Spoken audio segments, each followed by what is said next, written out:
I purchased this power adapter for a Milwaukee M12 battery off of Amazon. Still got it in the package here. Let's open it up, see what we got.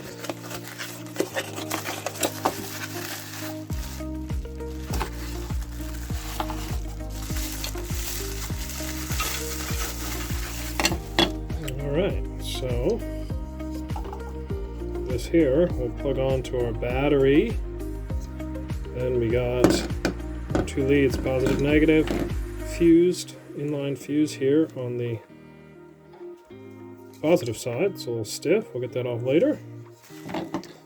This is a little adapter here, so we can mount that onto something, which I think we're gonna try to do. Could be handy. Let's see what else we got in here. A bunch of fuses. Those are nice. These are kind of expensive at the parts store. 30 amp fuses. Right, and then we got this. I don't know what these are called. People call them Wagos, but they're not. It's kind of a lever nut, maybe. They put your lever up there. Nah, these aren't stripped out, but you just put your wire over it, snap that down. Well, it's supposed to hang on. We'll strip it out and do it right. But I really like these things. These for DC stuff. I use them on AC stuff sometimes, but people have their opinions about them. I like them. I think they're handy, especially if you're popping stuff in and out, switching stuff a lot. You're not twisting wires together and making them brittle and everything else. So, all right, we'll see what we can do with this. Yeah, I grabbed a battery. This is a 4 amp hour Milwaukee M12. And these are nice. They just sit there like that. And then this here will plug into the top. So there we have it. Right there's your power supply, positive, negative. I'm going to go a little bit further and try and mount some kind of switch on the back here, so I can turn this on and off and kind of control when I'm hooking up a load versus just twisting wires together or put them in this lever nut or what have you. Well, let's see what we can come up with. But yeah, a bunch of different companies seem to make these, but it looks like it could be pretty handy. So yeah, we're gonna give her a whirl. I popped off the little snap adapter here, and I got this plastic electrical box from Lowe's, just a shallow one, a little big, but I think for prototype purposes it'll be okay. So I'm just gonna take and mark out these holes here with a pencil. Hopefully you can see it enough to drill a hole in there, but drill some holes, find some screws, bolts, something. Alright, we got our Milwaukee M12 drill here. I have a 9/32 drill bit on the end, and I marked out my holes. I'm just going to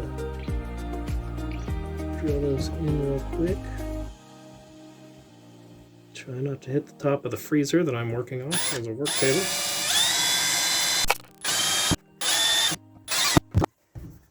Okay, may I hit the freezer a little bit. It'll be fine.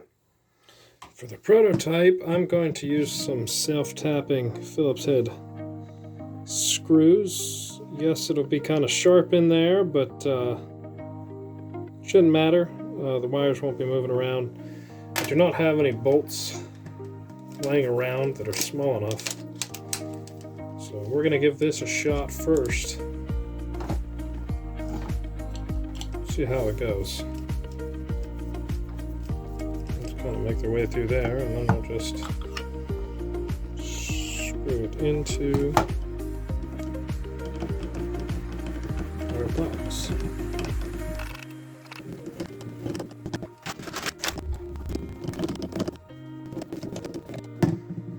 There we have it. Did that by hand, so I don't strip out the plastic. But I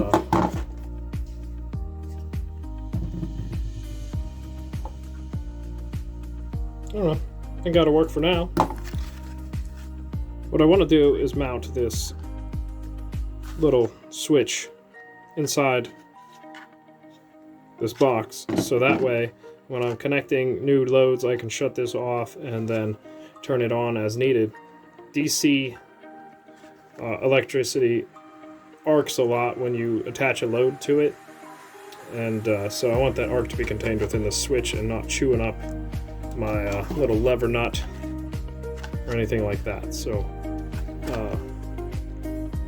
that's the way I want to do it. That's what we're going to try and do.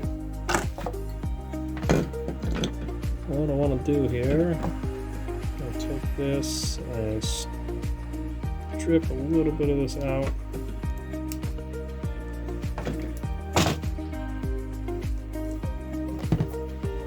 Alright, now I'm going to put a connector on the end of this. Let's see what we can use here. I don't know if this blue one might work.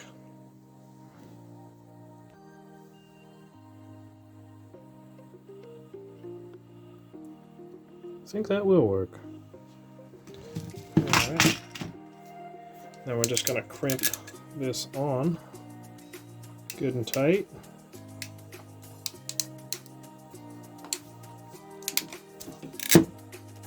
Okay. And that's on our positive wire with our fuse. So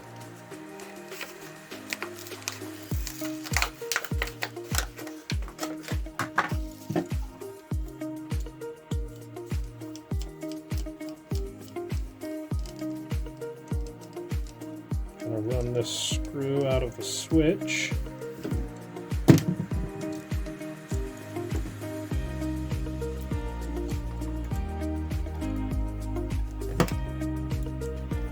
Slide over our terminal and then tighten the screw back down good and tight. And we'll have a real nice connection. Good reliable connection. Okay, there's that.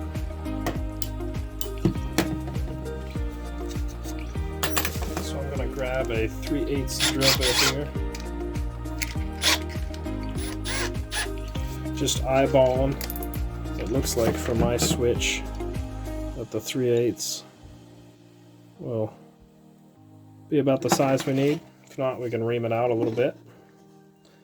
Just gonna take somewhere handy about the middle here.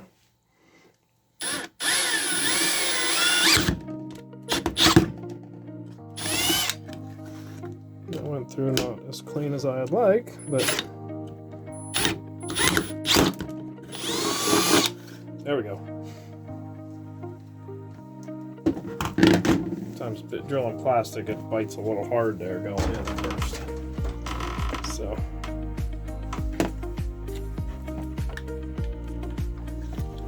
let's see how this fits. It absolutely doesn't fit, so we're going to take and just pull our hole out a little bit here. Make it slightly larger. Probably try and measure that. Be a little bit more accurate with it, but this is just plastic. I think we can get away with doing it this way.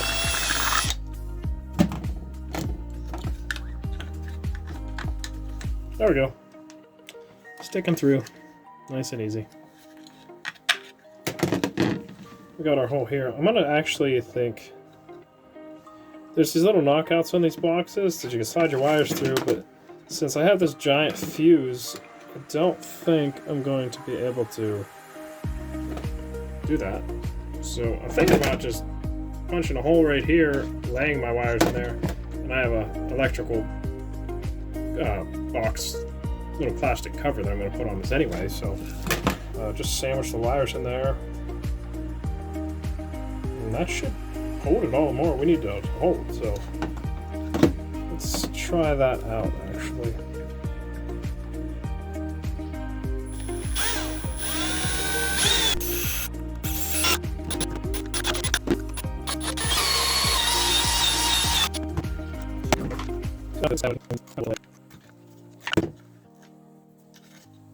Yeah, it ain't pretty, not even a little bit, but got a little hole there we can take our wires through, I think. So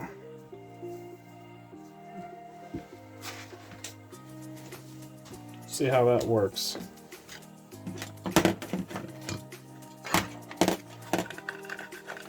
We'll just slide this up on here and then run our wires around like this, and the wires will be contained in the box. I think that'll work. It's about all the more we need, so cool. This is kind of what we got going on right now. Got that ran around the hole we drilled.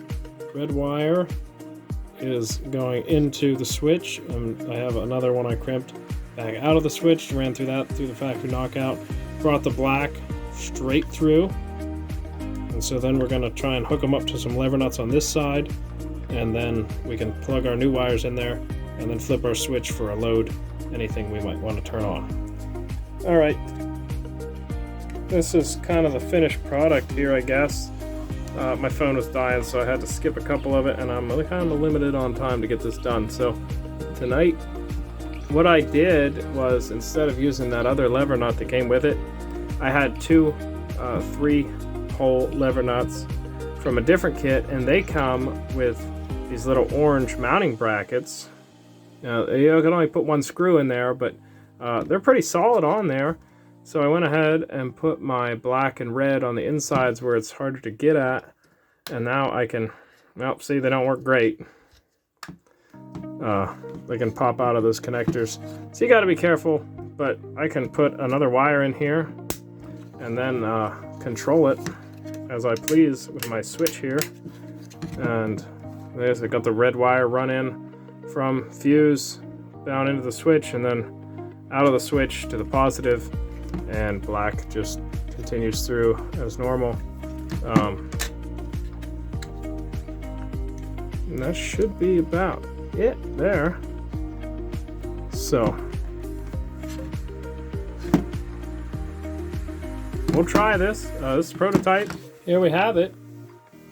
Milwaukee batteries, nice and sturdy. Stand up there. Wires run across the back here. I put the switch down below, just kind of keep this contained a little bit. I mean, obviously it's a pretty big package. Probably could have made that a little bit, maybe rotated that even. Made it a little bit more sleek. I don't know. But for a prototype, I think it'll work pretty good. So, pretty happy with that. This is just going to be a little power supply for use around the shop, the garage here, and I mean, going to the junkyard, you know, if you need like a window motor, I don't know, anything really, I guess. Anything that needs 12 volts, probably test it out, depending on your battery capacity for the amp hours. But this is a 4 amp hour. Should be able to turn on some accessories or something and make sure they work before you buy them. But let's find something to test this out on real quick. All right, I found something. This LED pod light. No idea what the draw is on this thing, but we'll try and see if we can make it run with our little power supply thing we set up here. Make sure I got my switch off. It is. If I can hook this up, nothing will happen. All right.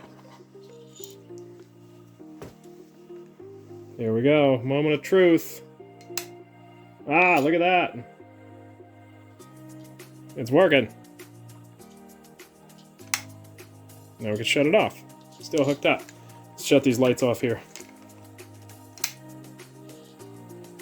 There, so now we can see, get an idea of how this light works before I go mounting it on a vehicle or something like that. I mean, really, this is a temporary flashlight right now. You know, it's kind of floppy. You got the wires dangling here, but hey, you know, you're in a pinch. They have one of these lights laying around. There you go. But so, really like having that switch on there. That is just nice. I'm not twisting wires together or something like that. I can shut that off at my leisure. So disconnect I'd like to get a little bit more solid mount for these lever nuts on here. But there we go. Those things do pinch you though if you're not careful, man. So yeah, that's not too bad there. Hey, you don't got much money at all wrapped up in that. Just some little parts and pieces, some stuff maybe you have laying around. These lever nuts I got off Amazon also. They came with the brackets. Just look those up. Wago, W-A-G-O. Type that in. A bunch of stuff will come up. You don't need to get the Wago brand. I bought these just, you know, for DC car stuff. And they've worked for me for, you know, I don't know how, you know, they're probably not good for outside. But I don't know.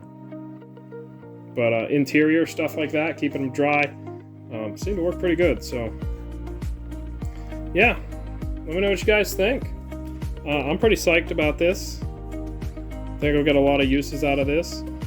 Always need 12 volts for something, and you're not putting an alligator clip on an old lawnmower battery or something, who knows what. So I think this thing could be pretty useful. So let me know what you guys think. Maybe you got some better ideas or something that you've made a little power supply out of. But had these Milwaukee batteries, they're already 12 volts, so didn't want to go damaging those either, jamming wires down in the prongs or something like that. But yeah, so